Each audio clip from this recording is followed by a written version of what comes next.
Hello, good morning, viewer. Welcome back to my channel again. Today, through this video, I'm going to introduce a very interesting country to all of y'all. I'm quite sure recently this country has been on your radar. Everybody know that recently Sri Lanka did a very wonderful thing by rescuing the remaining survivor of the vessel that has been destroyed in the war, which is outside of the war zone. But anyway, again, my video is not talking about that. We're not focused on politics, but only purely on business and economics. So again, this country, Sri Lanka, I think they deserve to be mentioned. They deserve to let more people know about them, in addition to the wonderful Sri Lanka crab. So today, this video, I'm going to let you all know more about Sri Lanka. So hopefully after the more understanding about Sri Lanka, you can decide it will help you in your business decision or in your general knowledge about this country. So again, likewise, this video will be presented in both languages, namely English and Chinese, and also will be using the marker and paper format. Okay, so without further ado, let's zoom in and let's understand this beautiful island country, Sri Lanka. Okay, now again, I want to stress that all my videos will be very much focused on business and economic. I will talk very little on the history and the political system. That's the reason why all my slide that I prepare will be more zoomed towards business related information that is relevant to all my viewers. Now, Sri Lanka, let's talk a little bit of the history, but nothing to do with politics. Last time it was called Ceylon. Actually, Sri Lanka is a very unique country in the sense that it actually has been colonized more than 3 times. So in the last many years, you can see that first Portugal is one of the have made Sri Lanka a colony from 1505 to 1658, then followed by Dutch, and the latest one will be the British. So Sri Lanka last few hundred years of history is through a lot of colonial period, meaning they are being ruled and managed by 3 different other countries. Let's look at the next slide. A brief history regarding Sri Lanka. Brief history, so that at least when you make your business decision whether to visit or invest in Sri Lanka, you at least know what happened in the past. Now, Sri Lanka was made independent in the year 1948, and then from 1948 to 1972, it actually followed a British kind of parliamentary system. Only in 1972, it became a real republic of Sri Lanka. So it's become a republic in the year 1972. But unfortunately, between the year 1983 to 2009, it involved in a very serious civil war. So again, I will not go deeper into this war, but our Singapore founder, Mr. Lee Kuan Yew, actually brand Sri Lanka a failed democratic country, in the sense that because of certain wrong policy implemented earlier, which resulted in the delays in the economic development in Sri Lanka. But again, let's zoom in on the performance of Sri Lanka. Now, if you look at Sri Lanka GDP performances for the last 5 years from 2020 and to 2024, I really capture all the relevant information here so that you do not have to waste your time to do all this research. This video will tell you almost everything regarding the business aspect of Sri Lanka. Now, for the year 2020, of course, it's the beginning of COVID-19, so Sri Lanka GDP actually dropped by 5.3%. Now, after the COVID, then slowly there's some recovery in 2021, so you can see the economy up 4.2%. But in the year 2022, actually the GDP of Sri Lanka dropped by 7% because of the currency crisis and the debt crisis. This one I will talk a little bit more in the next few slides, so that at least give you some understanding the background of Sri Lanka past economic performance. And in the year 2023, because of the currency and debt crisis, Actually, Sri Lanka defaulted on their debt in the year 2022 in the month of April. So after this default, the continued economic downturn dragged down the GDP performance in the year 2023, and you can see there's a negative 2.3% growth in GDP. But in 2024, under the reform carried out by IMF, International Monetary Fund, they actually had some recovery, especially tourism industry, which is very important industry in Sri Lanka. So in addition to Sri Lanka crab, Sri Lanka does has other area for you to consider in terms of business opportunities. Now, what happened to the currency crisis in the year 2022? So, for some background information, the debt level of the external debt of Sri Lanka ballooned from 11 billion in the year 2005 to 56 billion in 2020. So, if you use the numbers in 2021, it is about the foreign debt ratio is about 119% of their GDP. So the increase in foreign debt is way ahead of their power to repay. And on the other hand, the foreign reserve of Sri Lanka, talking about foreign reserve, I've did another videos on foreign reserve. So for those who are interested to know what is foreign reserve, can refer to my the other video, which is also presented in both languages, English and Chinese. So on the other hand, the foreign reserve dropped to 2 billion in the year 2022. So that weakened a lot of confidence of the local people, the foreign investor, and resulted in the devaluation of the local currency rupees. So rupee dropped from 200 to $1 to 350 to $1 in the year 2022. And because of the drop in currency, the capability to repay the debt by the local Sri Lanka government deteriorated, and because of that, in April 2022, they cannot repay the foreign debt. So it resulted in an event of default.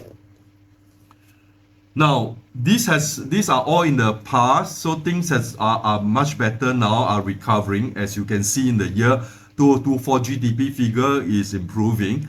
So the macro picture, we know that Sri Lanka has entered a stage of very turbulent past, but now under reform, because of the past of the COVID-19 and the recovery of the tourism industry, Sri Lanka is coming back and their growth are expected to continue.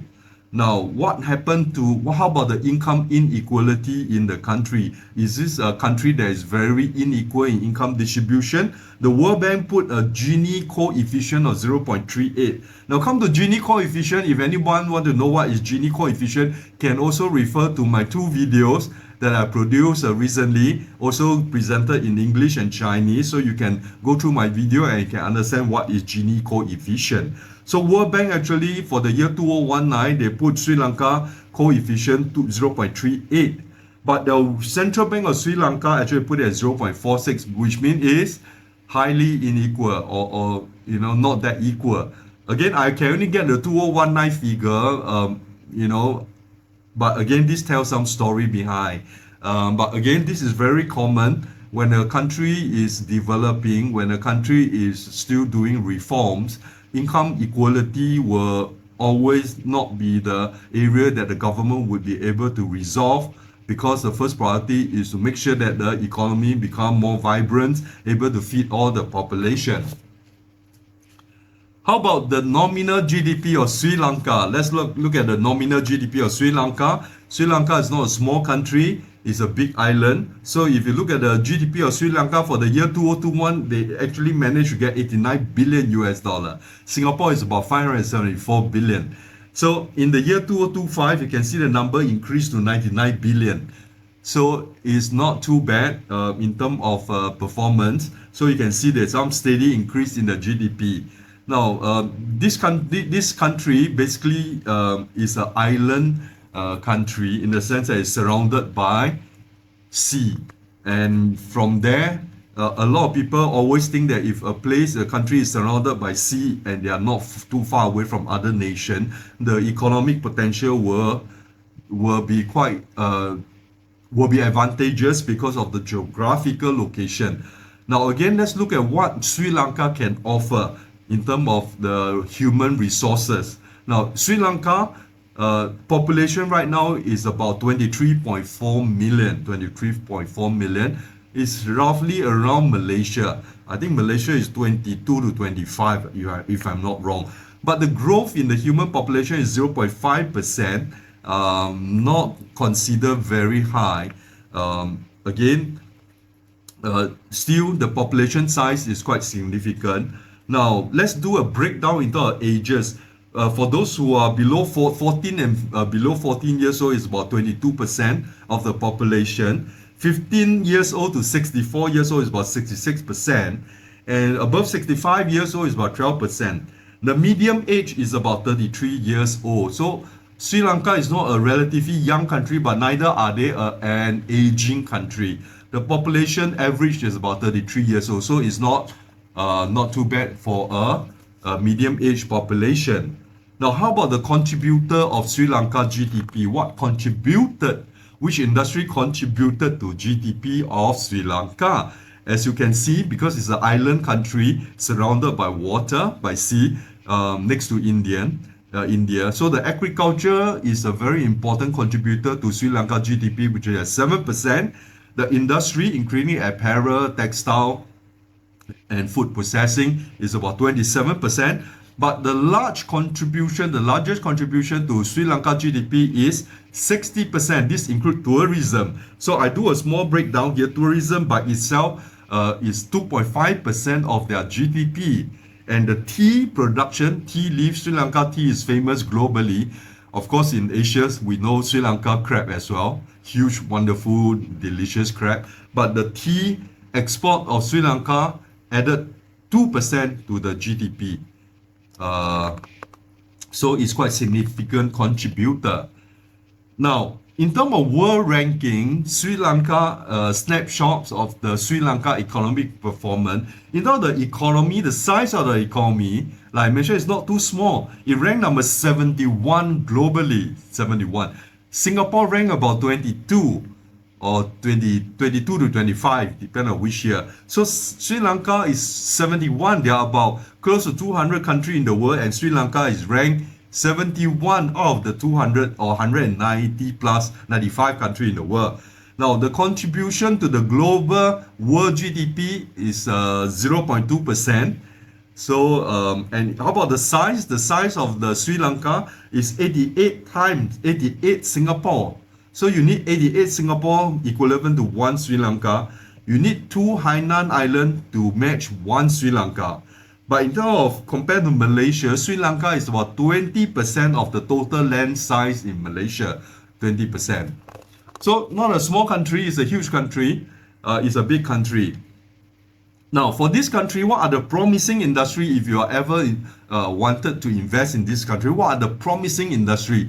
These are the industry actually recommended by a lot of the global research company. Number one, because of the high educated level in Sri Lanka, of IT industry, renewable energy industry, food processing industry, and agri-business industry, plus sustainable tourism industry are a recommended and promising industry in Sri Lanka.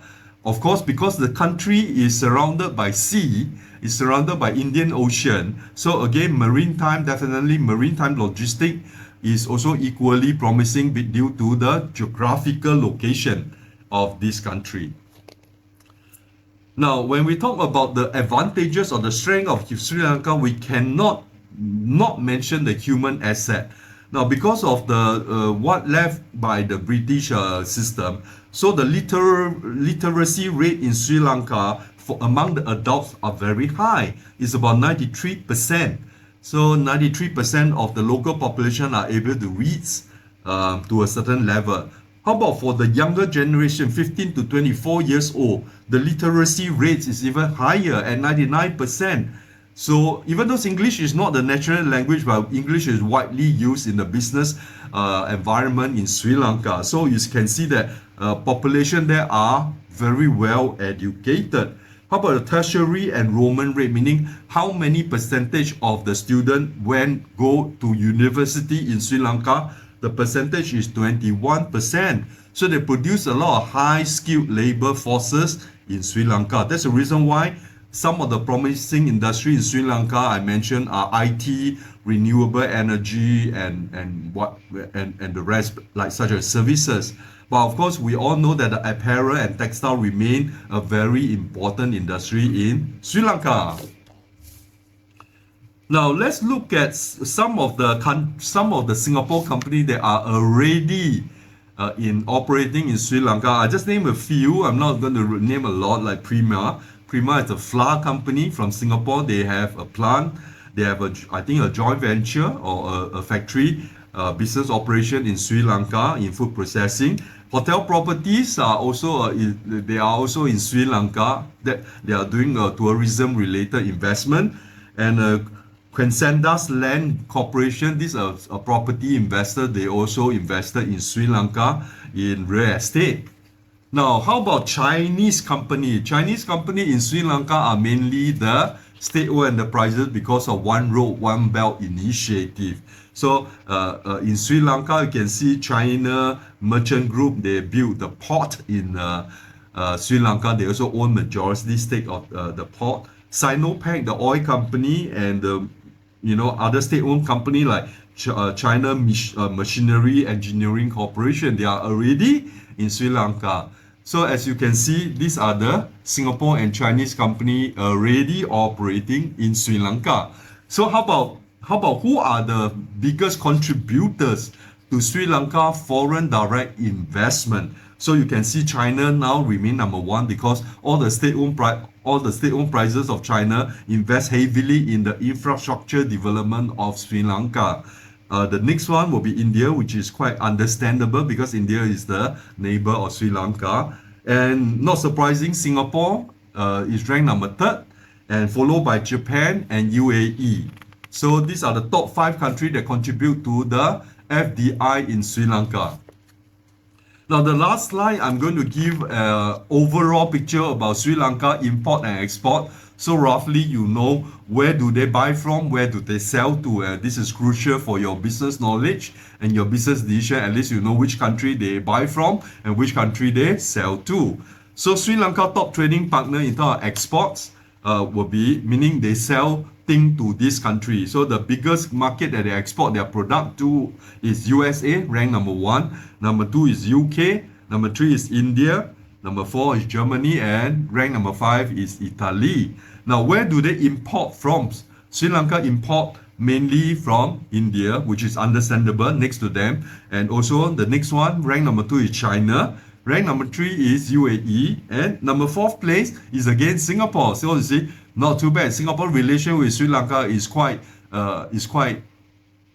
intensive from import and export, or from FDI and import place. And the country that ranked number 5 is Malaysia. So now, I hope this is the end of all the slide, and I hope that this gives you a very good understanding of Sri Lanka as a country. Despite I don't mention a lot about history, but again, I highlight all the business knowledge that you need to know about Sri Lanka. And so from now, in addition to the delicious Sri Lanka crab and the tea from Sri Lanka, I hope you have a further understanding of Sri Lanka. And please do subscribe to my video so that I can continue to produce very relevant and useful video for your business decision making and your general knowledge. So again, thank you very much for watching my video, and see you next video. Thank you.